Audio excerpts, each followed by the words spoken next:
지난주에 이어서 이제 계속 버가모 교회를 좀 살펴보려고 합니다. 버가모 교회는 우리가 지난주 확인했던 것처럼 소아시아의 행정 수도였습니다. 그래서 황제 숭배가 어느 도시보다 극렬했고, 또 길드라고 하는 그 조직, 조합을 통한 제사도 만연해서 사탄의 권자가 있는 도시, 사탄이 지배하는 것처럼 보이는 도시, 사탄의 영향력 아래서 모든 것들이 이루어지는 그런 도시처럼 보였습니다. 그러나 이런 우상숭배와 그로 말미암는 교회에 대한 박해, 또 많은 유혹들이 있음에도 불구하고 그 교회에 속한 성도들은 신실하게 믿음을 지켰습니다. 그 신실함의 증거는 안디바의 순교로 나타나게 되었죠.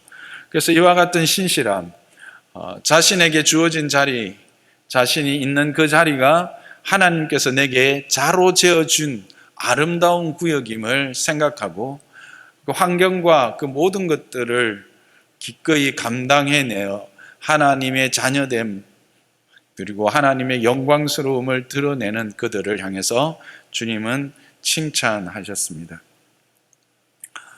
그러나 이 교회에도 연약한 부분이 있었습니다. 그것은 바로 그들 안에 들어온 발람의 교훈을 따르는 자들이 있었다는 것이죠.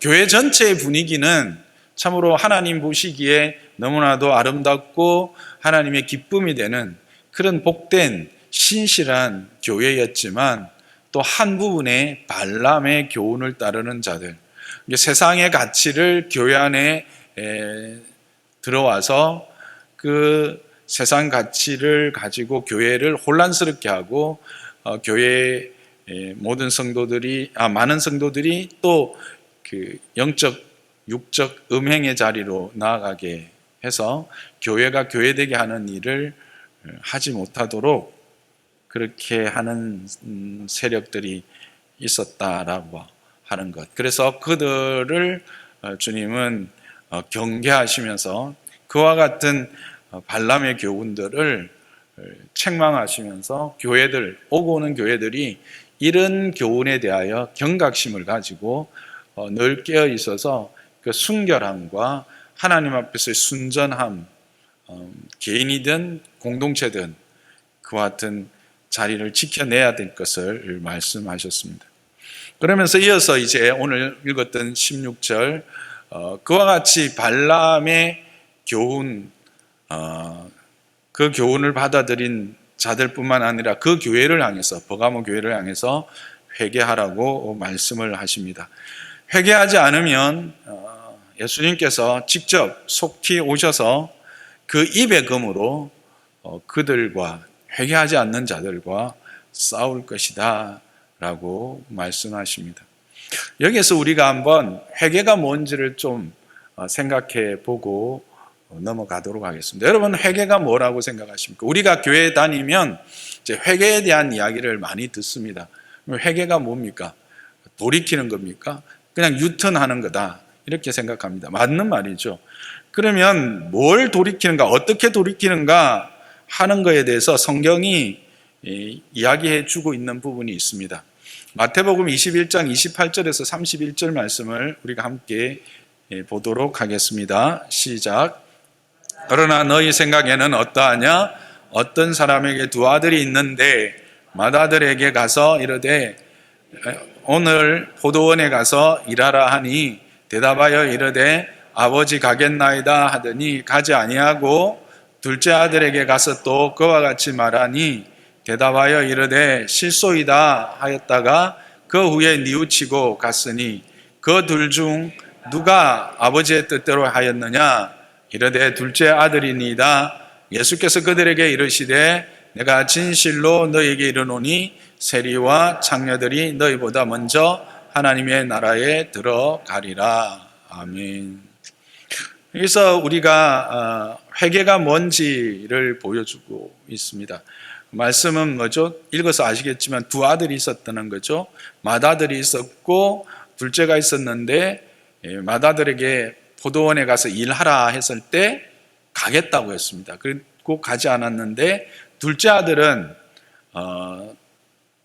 대답할 때 싫다고 했는데 그 이후에 뉘우쳐 갔다라고 하는 겁니다. 자, 여기서 회개한 아들은 누구일까요? 쉽죠? 둘째죠. 회개하지 않은 아들은 첫째입니다. 그러면 회개한 아들을 통해서 회개가 뭔지를 우리가 배우게 됩니다. 회개란 첫째 뭐냐? 뉘우치는 것입니다. 30절 보면 둘째 아들에게 가서 또 그와 같이 말하되 대답하여 이르되 실소이다 하였다가 그 이후에 뉘우치고 가는 것. 즉 회개라는 것은 뉘우치는 것이죠.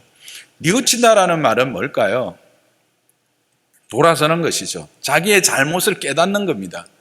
그러려면 뭐가 있어야 될까요? 자기의 잘못을 깨닫기 위해서는 그것이 잘못되었는가 잘못되지 않았는가 하는 기준이 있어야 될 겁니다. 그래서 진정한 회개는 무엇인가 말씀의 기준으로 내 자신을 비추어서 나의 걸음을 확인하고 그것을 뉘우치는 것, 돌이키는 것, 그것입니다.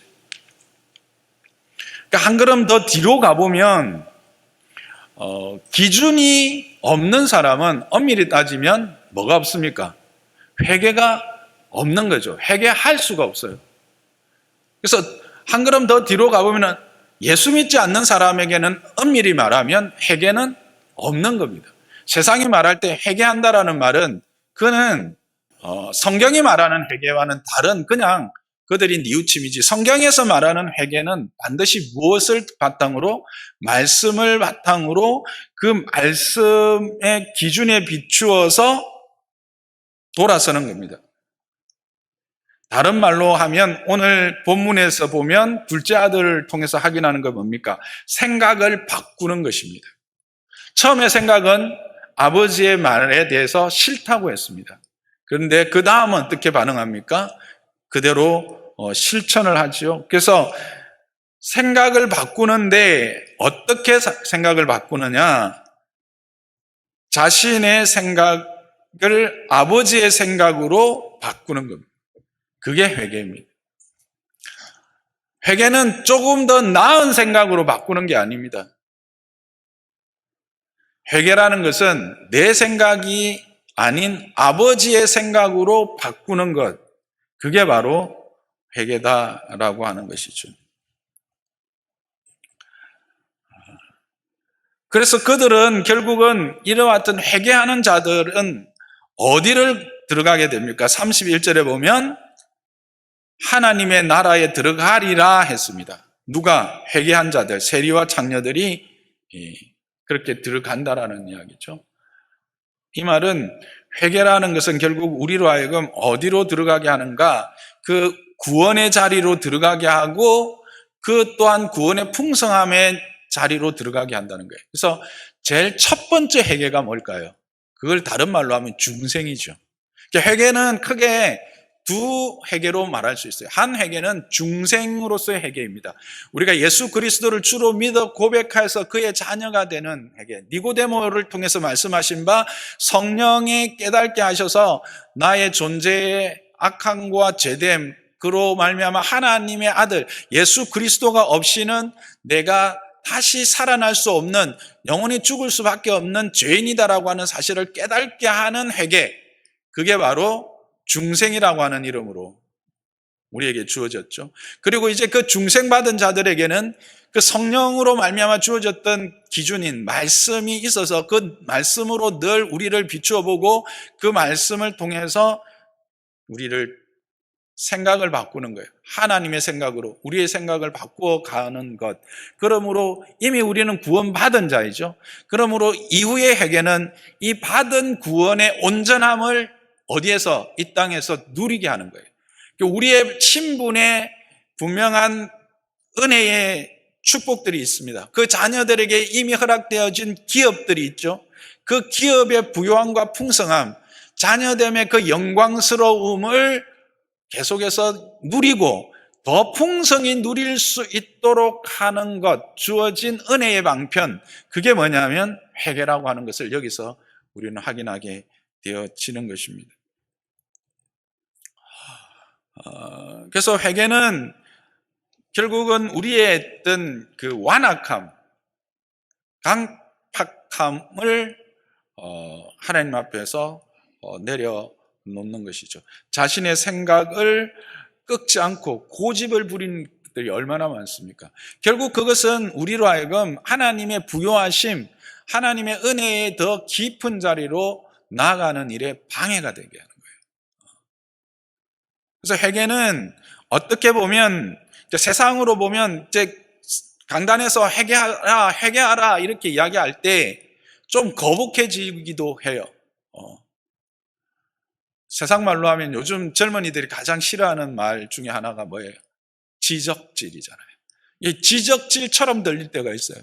강단에서 선포되어지는 이 회개의 촉구가 우리를 자꾸 자극을 하잖아요. 우리의 죄됨과 우리의 연약함과 우리의 모든 어떤 그 악함들을 확인시켜주고 드러내주는 거잖아요. 그럴 때 이게 우리가 거북하고 그래서 우리는 이것을 쉽게 받아들이지 못하고 그냥 고집을 부리게 되는 거죠. 그런데 결국 회개는 하나님의 은혜의 방편이다라는 사실을 우리는 여기서 확인하게 되는 겁니다. 결국 이 처음 회개는 우리로 하여금 하나님의 자녀로서 그의 나라를 상속하는 자리에 들어가게 하는 것이요. 그리고 그 자녀됨 이후에 계속되어지는 회개는 우리를 온전케 하고 정결케 해서 하나님의 자녀에 주어진 그 복을 풍성하고 더 온전히 누릴 수 있게 하는 것. 그게 바로 회개라고 하는 겁니다. 그래서 예수님도 지금 이 버가모 교회 그 사탄의 권자가 있는 그 자리에서 여전히 하나님의 자녀로서 하나님의 은혜를 드러내는 교회 공동체로서의 잘 감당했던 그 충성됨을 기억하면서 그 은혜의 부요함을 누리게 하기 위해서 돌이키라, 바꾸어라, 뉘우쳐라 그렇게 촉구하고 계시는 것입니다.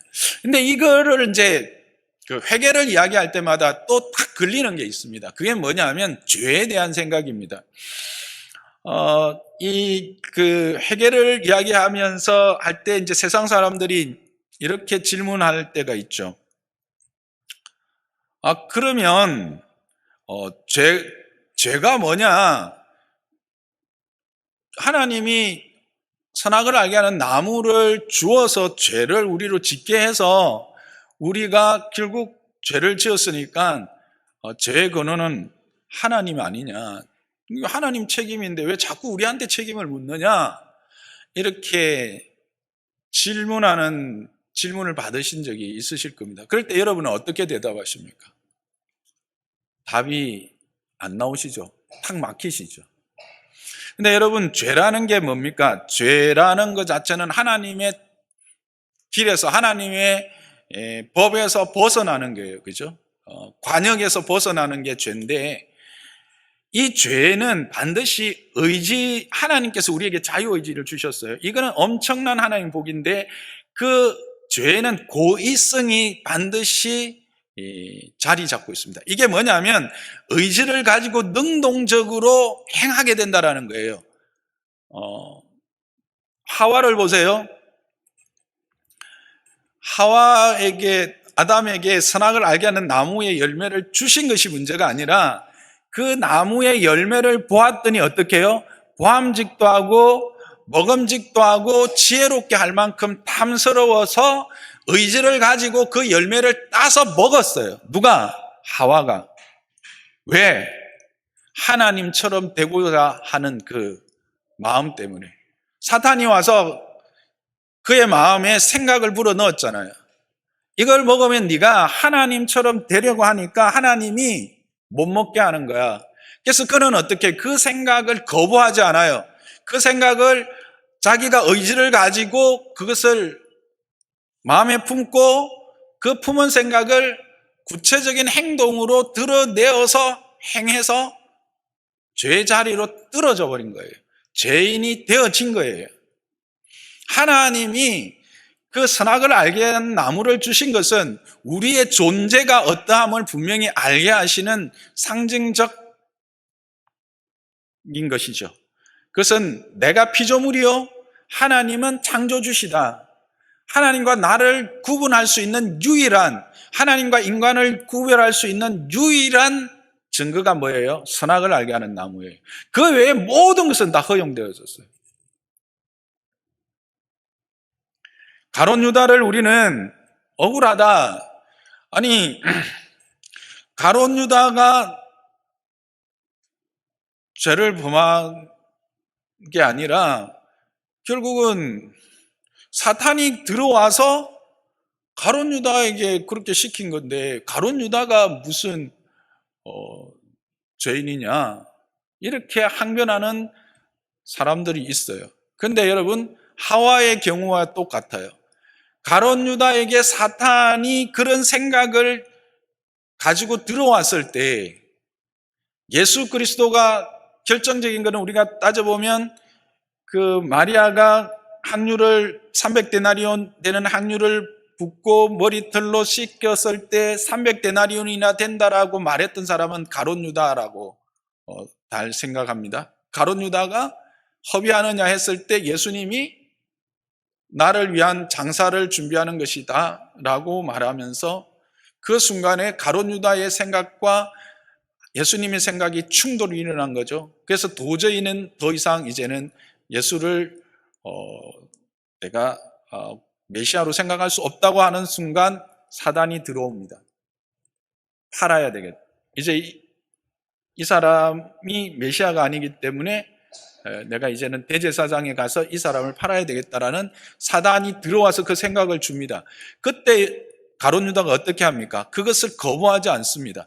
그것을 거절하지 않고 그 생각에 동의해서 구체적으로 자기가 의지를 가지고 누구에게 찾아갑니까?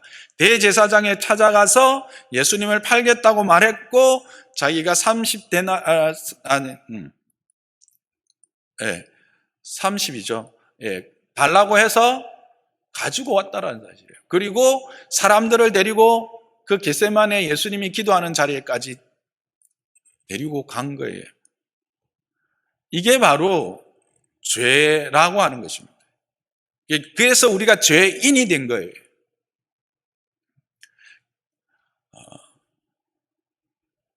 여러분, 이것을 늘 생각하고 계시기 바랍니다. 의지를 가지고 능동적으로 죄를 짓는 자, 지었기 때문에 그것이 죄인이 되는 거예요, 우리가.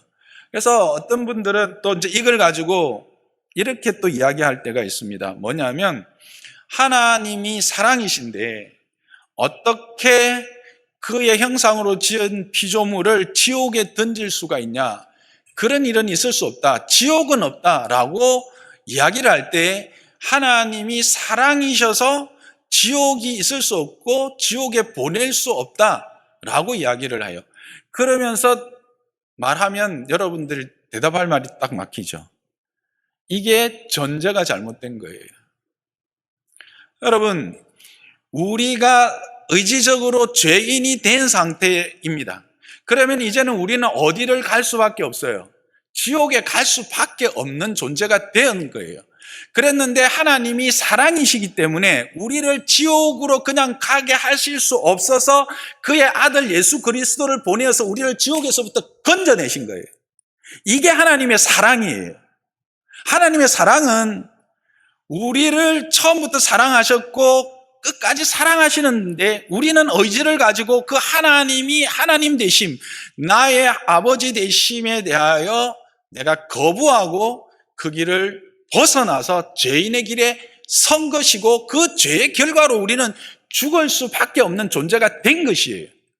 그런데 하나님이 사랑이시기 때문에 그래도 하나님이신 그분 예수 그리스도가 직접 이 땅에 오셔서 우리를 위해서 십자가를 죽으심으로 우리를 이 멸망에서, 이 지옥에서 건져내신 거예요. 그게 바로 사랑이에요. 그게 하나님의 사랑이 우리에게 부음바 되었다라고 말하는 표현인 겁니다. 그래서 여러분, 앞으로 누가 이제 이야기하면 요 두 가지를 분명히 이야기를 하세요. 죄라는, 우리가 죄인이 된 것은 내가 의지를 가지고 능동적으로 그 자리에 갔기 때문에 내가 죄인이 된 것이고, 내가 하나님이 사랑인데 나를 지옥으로 보내는 게 아니라 내가 죄인이기 때문에 그 죄의 싹선 사망이라서 그 사망으로서의 자리가 지옥의 자리인데, 그 사망의 자리를 다른 말로 하면 지옥의 자리인데 거기에 머물게 하실 수 없어서 그 아들을 보내어 우리를 거기서부터 건져내신 것이 하나님의 사랑이다. 그래서 예수 그리스도는 사랑이다 라고 말하는 것이다 라고 이야기를 하면 좋겠습니다. 이건 조금 이제 주제에서 벗어났지만 여러분들이 좀 분명히 알고 갔으면 좋겠다는 생각을 가지고 있습니다. 그래서 결국 회개라고 하는 것은 뭔가 우리가 하나님의 생각으로 내 생각을 치환하는 거, 바꾸는 거예요. 내 생각을 버리고 하나님의 생각으로 가지고 그 다음에 생각을 바꾸는 것에 머무는 것이 아니라 그 30절 보면 같다라고 했습니다. 마지막에 그 둘째 아들이 같다라는 것까지가 회개예요. 우리는 생각에서 머무는 경우가 참 많잖아요. 우리의 회개는 대부분 어디에서 멈춥니까? 기도의 자리에까지는 가요. 그래서 눈물 흘리고 콧물 흘리면서 잘못했습니다, 다시는 그렇게 하지 않겠습니다, 하나님의 그 은혜를 안으로 다시 들어가겠습니다 라고 말해요. 그게 뭐냐면 제 생각에는 생각이라고 생각해요. 거기까지는 가지만 그것이 내 삶 가운데서 그렇게 살아내지는 못한 경우가 많잖아요. 그러면 엄밀히 따지면 회개가 완성된 것이 아니에요. 완성은 내 생각이 잘못된 것임을 확인하고 뉘우쳐서 내 생각을 하나님의 생각으로 바꾸었다면 바꾼 생각대로 사는 거예요. 행하는 거예요. 거기까지가 회개입니다. 그래서 회개는 다른 말로 하면 앞에서도 말했지만 하나님의 은혜의 부요함을 누리게 하는 방편이에요. 하나님의 그 은혜, 우리에게 허락하신 자녀로서의 그 은혜의 부요함과 그 깊이와 넓이를 더 풍성히 누리게 하시는 하나님의 은혜의 방편이다라는 것을 우리는 잊지 말기를 바랍니다. 그런데 이것을 예수님이 어떻게 하십니까? 속히 하신다고 합니다. 속히. 이 말은 우리에게도 동일한 것을 요구한다고 생각합니다. 우리에게도 속히 돌이킬 것을 요구하고 있습니다. 여러분, 성경의 말씀이 여러분에게 조명되어질 때 속히 회개하는 자들이 되시기를 주님의 이름 축복합니다. 그게 복이에요. 근데 이게 속히 되려면 어떻게 돼야 될까요? 앞에 했던 말씀 다시 한번 돌아가 보면 뭐로 비춤을 받아야 되죠? 말씀으로 비춤을 받아야 돼요. 그러니까 우리가 늘 은혜 안에서 그의 자녀됨의 부요함과 풍성함을 계속해서 누리기 위해서는 우리의 연약함들이 하나님 앞에서 계속 고쳐지고 또 온전해져야 되는데 그게 회개의 삶이에요. 그러려면 내 삶에 말씀의 조명이 없이는 그런 은혜 안으로 들어갈 수 없다는 결론이 여기에서도 나오게 되는 거예요. 그래서 말씀을 우리가 늘 강조를 할 수밖에 없어요. 여러분들이 그와 같이 속히 회개하는 자들이 되기를 주님의 이름 축복합니다. 속히 회개하지 않으면 어떻게 하신다고요? 그들과 내가 싸울 것이다 합니다. 예수님과 싸운다, 예수님이 싸우신답니다. 뭘 가지고요? 말씀의 금, 그 입의 금이니까 말씀의 금이거든요. 근데 이 말씀의 금이 결국은 이제 두 가지로 나타나겠죠. 여기서 회개하지 않는 자들은 누구일까요? 첫째는 들을 귀가 없는 자들이에요. 앞에서 말했던 말씀이 없는 자들, 예수 그리스도를 또 성경을 하나님의 말씀으로 받지 않는 자들은 엄밀한 의미에서 회개는 할 수 없다고 그랬잖아요. 이들은 회개할 수가 없어요. 회개가 뭔지 진정한 의미를 몰라요. 그런데 이게 회개하지 않는 자들은 다른 말로 하면 계속해서 자기의 고집을 피우는 앞에 말했던 완고한 자들, 강팍한 자들, 그런 자들은 주님이 싸우신답니다. 그래서 아예 예수님 밖에 있는 자들은 어떤 검으로 그들에게 임하겠습니까? 여기서 싸우다라고 하는 이 말은 이제 영적 전투를 이야기하는 거예요. 예수님과 싸우면 결국은 어떻게 됩니까? 백전백패죠. 그러면 어디를 갈까요? 당연히 죽음의 자리죠. 근데 그 백성들에게는 어떻게 될까요? 그 싸움이 어떤 싸움일까요? 야복강의 싸움을 여러분 기억하십니까? 야곱과의 야복강에서의 싸움. 하나님의 열심입니다. 야곱이 끝까지 자신의 생각을 버리지 못하고 그 옛 생각을 가지고 그 강을 건너지 못하고 미리 사람들을 앞서 보내고 그 형을 구스르기 위해서 두 패로 나누고 양떼들 앞세우고 자녀들 세우고 그 다음에 맨 마지막에 자식에게 제일 사랑하는 자녀 세우고 인간적인 방법으로 계속하면서 뭔가 해결하려고 하는 하나님의 뜻에 온전히 자기를 순복하지 못하고 하나님의 계획함과 인도하심에 대해서 온전히 내려놓지 못하고 자기의 생각을 바꾸지 못하는 그에게 예수님이 오셔서 하나님이 오셔서 어떻게까지 합니까? 그를 환도뼈를 쳐서까지 굴복시키셔서 그에게 하나님의 자녀의 복을 누리게 하시는 거죠. 뭐가 있습니까? 아픔이 있습니다. 아파요. 그 아픔이 그냥 종기를 째어내는 것 정도의 아픔이면 충분히 견딜만 할 거예요. 그런데 그것이 큰 덩어리라면 어떻게 될까요? 수술을 해야 되겠죠. 힘듭니다. 근데 하나님은 어떻게 하실까요? 반드시 그거 하십니다. 하나님은 자녀를 사랑하시기 때문에 거저 버려두시지를 않으세요. 오셔서 반드시 그것을 드러내십니다. 쪼개시고요, 찢으시고요, 그리고는 깨끗하게 도려내십니다. 거기까지 가지 않기를 주님의 이름으로 부탁합니다. 속히 오신다는 말씀은 우리에게 속히 말씀의 조명을 통해서 우리의 악함과 죄됨을 확인했으면 돌이키라는 겁니다. 그래서 더 깊은 죄의 자리에 들어가지 말라고 하는 주님의 사랑의 음성이에요. 사랑의 음성이에요.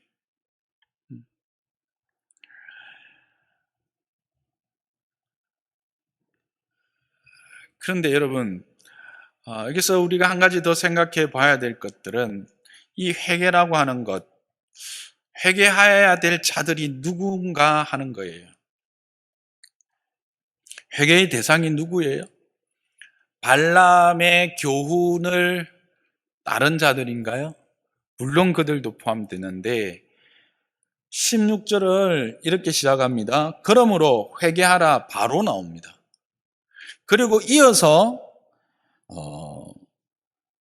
내 입의 금으로 그들과 싸우리라 나옵니다. 이 뒤에 나오는 그들은 누구일까요? 바로 회개하지 않는 자들을 이야기합니다. 그런데 앞에 회개하라고 하는 촉구는 버가모 교회 전체를 향한 주님의 말씀입니다.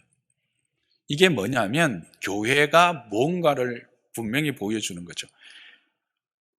교회 공동체의 책임입니다. 죄의 회개는 첫 번째 모든 교회 공동체가 함께 짊어져야 될 문제다라는 것을 이야기하고 있어요. 우리가 교회 안에 어떤 문제가 생기고 어떤 부분들이 이렇게 아픔이 있을 때 우리는 그들을 자꾸 이렇게 해서 몰아가려고 하는 그런 경향이 있습니다.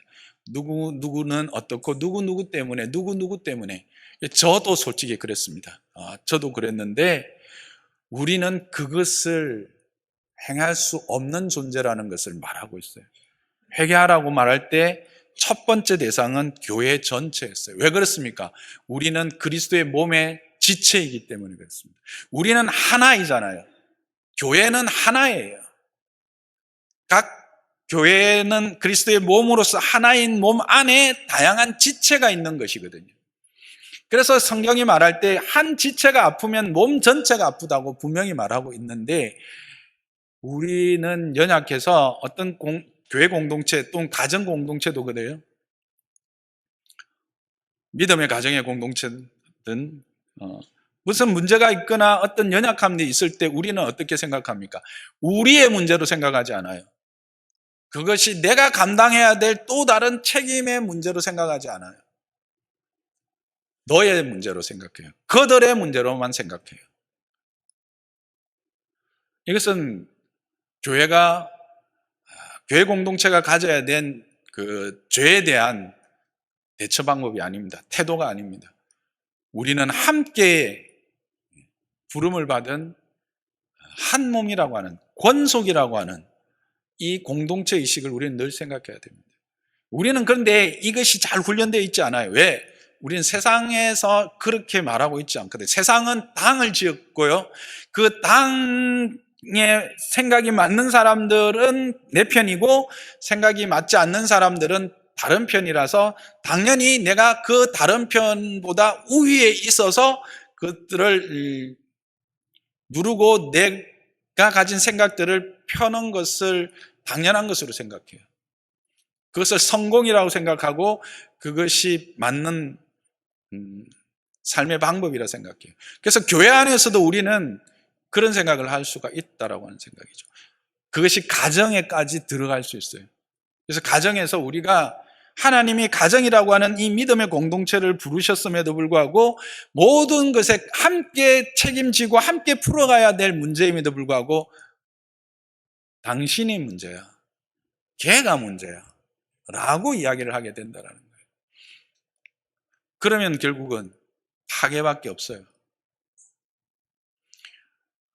하나님의 원리는 그리스도 안에서 하나라고 하는 생각, 공동체라고 하는 생각을 늘 가지고 있어요. 그래서 우리는 함께 부여안고 함께 슬퍼하고 함께 아파해야 돼요. 예전에 이런 간증을 들은 경우가 있어요. 어떤 자매가 수요일 날 우리 교회가 이제 공동 기도 제목을 할 때 열방을 위해서 기도를 하거든요. 왜 열방을 위해서 기도하는지 이유를 몰랐대요.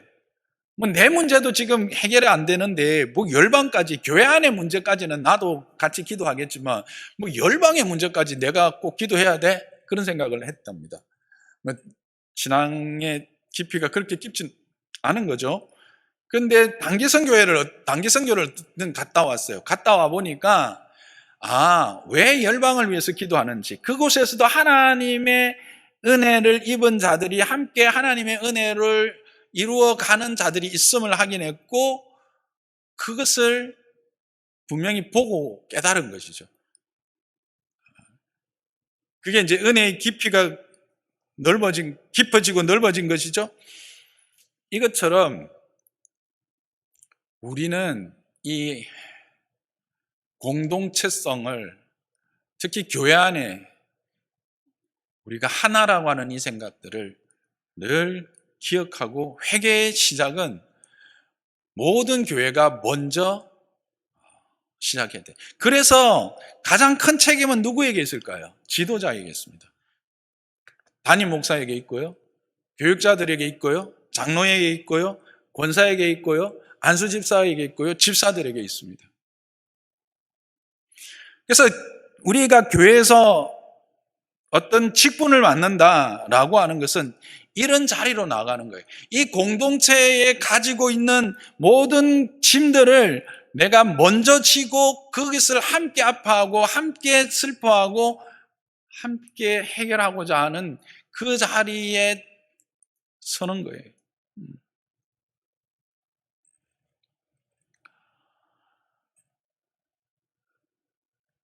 그래서 은혜를 구하지 않으면, 하나님의 은혜가 아니면 이 일을 감당할 수가 없는 거예요. 교회 공동체가 그런 반면 가정에서는 누구가 지도자이죠? 부모가 지도자입니다. 여러분 그냥 결혼해서 애 놓아서 부모가 되었다고 생각하십니까? 물론 그렇게 했습니다만 그 아이는 여러분에게 맡겨진 하나님의 것입니다. 우리를 통해서 그 생명이 하나님의 뜻을 이루어가게 하시기 위해서 우리를 사용하신 거예요. 우리를 인정하신 거예요. 첫 번째, 부모가 됐다는 것은 그래서 아주 감사하고 참으로 존귀한 그런 신분이라고 저는 생각해요. 그렇지만 동시에 한없는 책임이 주어졌다라고 하는 사실을 우리는 또한 잊지 말아야 합니다.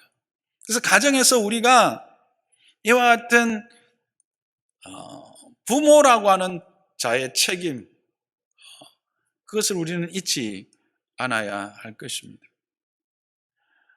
그래서 우리 맡은 자에게 구할 것은 무엇이라고요? 충성이라고 했습니다. 충성이 뭡니까? 신실함입니다. 신실함이라는 자기에게 주어진 역할을 신실하게 역할을 감당해내는 거죠. 게으르지 않고 나태하지 않고 변명하지 않고 그 자리에서 그 길을 걸어가며 살아내는 것, 우리가 계속해서 지난주에도 함께 이야기했던 거 아닙니까? 저는 우리 장로산나교회가 저를 비롯해서 우리 장로님 또 우리 권사님들 집사님들 우리 모든 공동체가 이런 우리가 그리스도 안에서 한 지체라고 하는 이 의식을 더 긴밀히 가질 수 있는 자 되기를 주님의 이름으로 축복합니다. 그래서 우리 안에 있는 어떤 문제가 있을 때 그것이 내 문제인 양 하나님 앞에 들고 나와서 기도할 수 있는 그런 저와 여러분 되기를 주님의 이름 축복합니다. 또한 여러분의 가정에서 여러분 한 사람 한 사람이 그렇게 부름받은 영적 리더라고 하는 사실을 늘 생각하시면서 누군가를 탓하는 것이 아니라 내가 그 자리에서 그 역할을 감당해낼 수 있도록 주님 앞에 지혜를 구하고 은혜를 구하는 저와 여러분 되시기를 주님의 이름으로 축복합니다.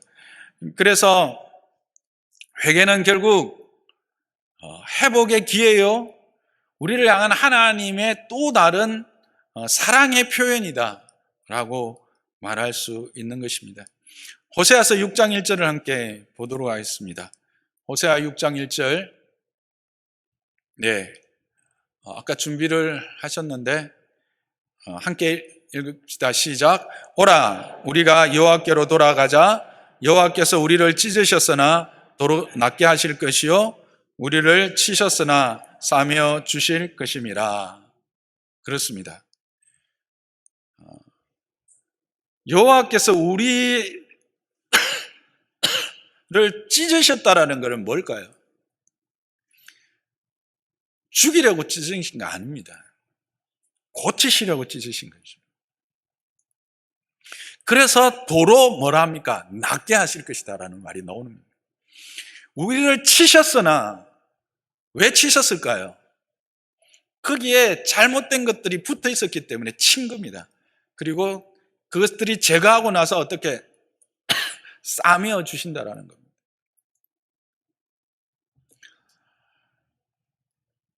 우리는 지난주에 버가모 교회의 그 발람의 교훈을 보면서 우리의 연약함들이 분명히 보였을 것입니다. 내 안에 세상의 것으로 자리 잡고 있는, 여전히 세상적 가치가 나를 움직이고 그러면서도 적당하게 타협하면서 그렇게 변명했던 내 모습들, 다른 사람도 이렇게 한다, 또 뭐 누구도 이렇게 하던데, 또 그리고 또 하나님 앞에 불평했던 것, 조금 더 나은 결과, 조금 더 나은 환경, 이런 것들 주시면 내가 왜 못하겠습니까? 라고 했던 그런 불평들, 우리는 회개해야 합니다. 이게 이제 2주간에 걸쳐서 이루어지지만 실제로 오늘 회개는 지난주 했던 그 발람의 교훈에 대한, 그리고 그렇게 충성된 증인으로 살아내지 못한 우리의 자신에 대한 하나님 앞에서의 회개가 오늘 우리는 하나님으로부터 촉구받고 있는 것입니다. 여러분, 다시 말씀드리거니와 회개는 하나님의 자녀의 특권입니다. 자녀만이 회개할 수 있습니다.